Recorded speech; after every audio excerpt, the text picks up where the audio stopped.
Birmingham سے سید مجتبی صاحب لکھتے ہیں کہ 2015 کے موسم گرما میں اچانک ہی پی ایچ ڈی کرنے کا خناس میرے ذہن میں سمایا۔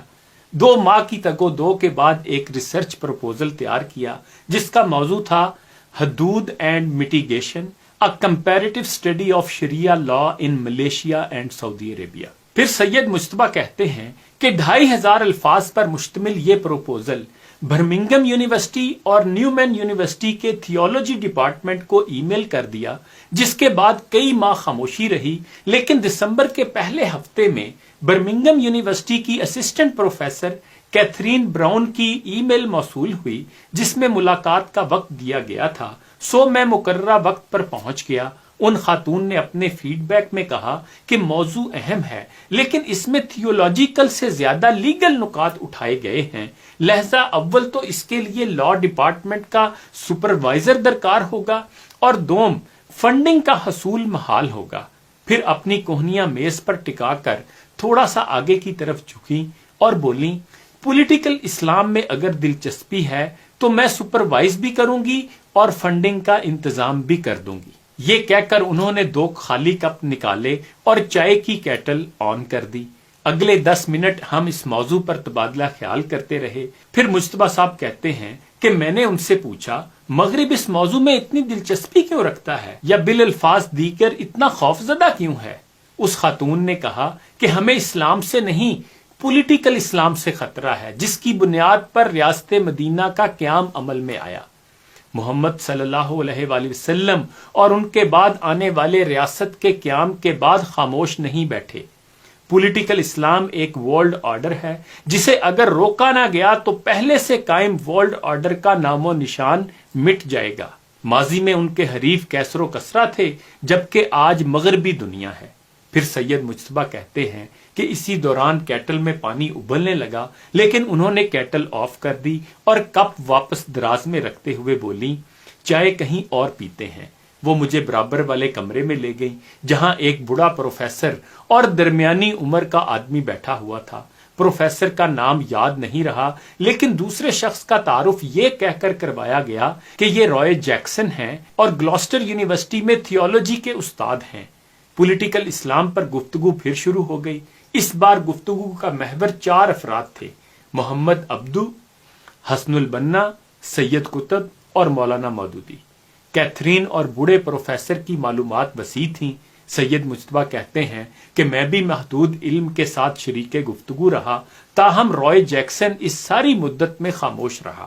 کیتھرین کا خیال تھا کہ مصر پولیٹیکل اسلام کی نرسری ہے، تاہم کافی دیر بعد جب رائے جیکسن سے اس کی رائے مانگی گئی تو اس نے ایک گہری سانس لی اور بولا، یہ درست ہے کہ پولیٹیکل اسلام کی زیادہ تر تحریکیں بر اعظم افریقہ سے نمودار ہوئیں، لیکن اس کی باقاعدہ نظریاتی بنیاد بر صغیر میں رکھی گئی۔ بقول رائے جیکسن، محمد عبدو کے سوا یہ تمام مفکرین اگرچہ ہم اثر ہیں لیکن مودودی ان میں سب سے زیادہ خطرناک ہے۔ رائے جیکسن کے مطابق عہد حاضر کی جتنی بھی اسلامی تحریکیں ہیں ان سب کی نظریاتی آبیاری فلسفہ مودودی سے کی گئی ہے۔ اس نے مزید کہا کہ فلسفہ مودودی قومیت، زبان اور فرقہ وارانہ سرحدوں سے ماورا ہے اور یہی وجہ ہے کہ میں امام خمینی کے اسلامی انقلاب کی بنیاد بھی فلسفہ مودودی کو قرار دیتا ہوں۔ پولیٹیکل اسلام کو سمجھنا ہے تو مودودی کو سمجھو، مودودی سمجھ آ گیا تو پولیٹیکل اسلام بھی سمجھ آ جائے گا۔ یہ رائے رکھنے والا یعنی رائے جیکسن کوئی عام آدمی نہیں بلکہ 4 کتابوں کا مصنف ہے۔ اس کی کتابوں کے نام یہ ہیں، واٹ از اسلامک فلسفی، 50 کی figures in Islam, Nietzsche and Islam, Maududi and political Islam, the god of فلسفی۔ پھر مجتبی صاحب کہتے ہیں کہ اس دوران ایک ایشین خاتون جو کسی کام سے کمرے میں داخل ہوئیں ہماری گفتگو سننے لگ گئیں۔ اختتامی کلمات کے بعد وہ میرے ساتھ ہی کمرے سے نکل آئیں۔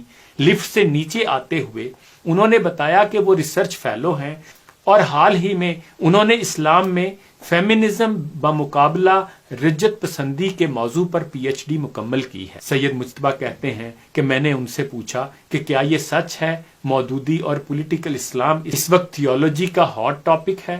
تو وہ ہنس پڑی اور بولی میرا پورا تھیسس ہی مودودی کے افکار پر ہے، اور میری ہی نہیں یورپ کی تمام یونیورسٹیوں میں اسلام پر سب سے زیادہ تحقیق پولیٹیکل اسلام اور مودودی پر ہو رہی ہے۔ خدا حافظ کہتے ہوئے اس نے ریسیپشن کے ساتھ لگے نوٹس بورڈ کی طرف اشارہ کرتے ہوئے کہا، وہاں تھیولوجی کے ممکنہ تحقیقی موضوعات کی فہرست لگی ہے، ایک نظر اس پر ڈال لو۔ بورڈ پر لگ بھگ 50 یا 60 موضوعات درج تھے، جن میں 9 پولیٹیکل اسلام سے متعلق تھے، اور ہر موضوع کی تحقیق کے لیے ایک ہی حوالہ تھا، سید مودودی۔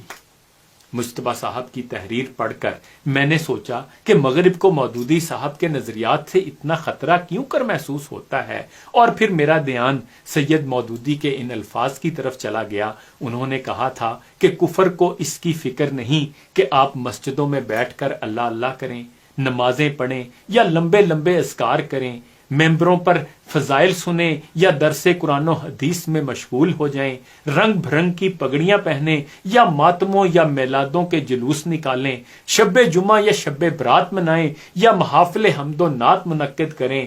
کفر چاہتا ہے آپ یہ سب شوق سے کریں، مگر نظام کفر و الحاد کے ماتحت رہ کر کریں، اور اللہ تعالیٰ کے نظام کے نفاذ کی بات نہ کریں۔ آپ خانقاہیں بنائیں، عرس منائیں، تبلیغی اجتماعات کریں، مگر اللہ کے نظام کی بالادستی کی بات نہ کریں۔ بس کفر کو حکومت کا اختیار دیں اور اسلام کو محکوم رہنے دیں۔ کفر کے ایوانوں میں زلزلہ تو تب آتا ہے جب مسلمان بدر و حنین کی سنت پر عمل کرتا ہے۔ ایسا کوئی اسلام رسول کریم صلی اللہ علیہ وآلہ وسلم سے ثابت نہیں جو وقت کے فرعون اور ابو جہل سے نہ ٹکرائے۔ اور یہی بات اقبال نے اس انداز میں کہی کہ وہ نبوت ہے مسلمان کے لیے کار حشیش، جس نبوت میں نہیں قوت و شوکت کا پیام۔ اور کہا تا خلافت کی بنا دنیا میں ہو پھر استوار، لا کہیں سے ڈھونڈ کر اسلاف کا قلب و جگر۔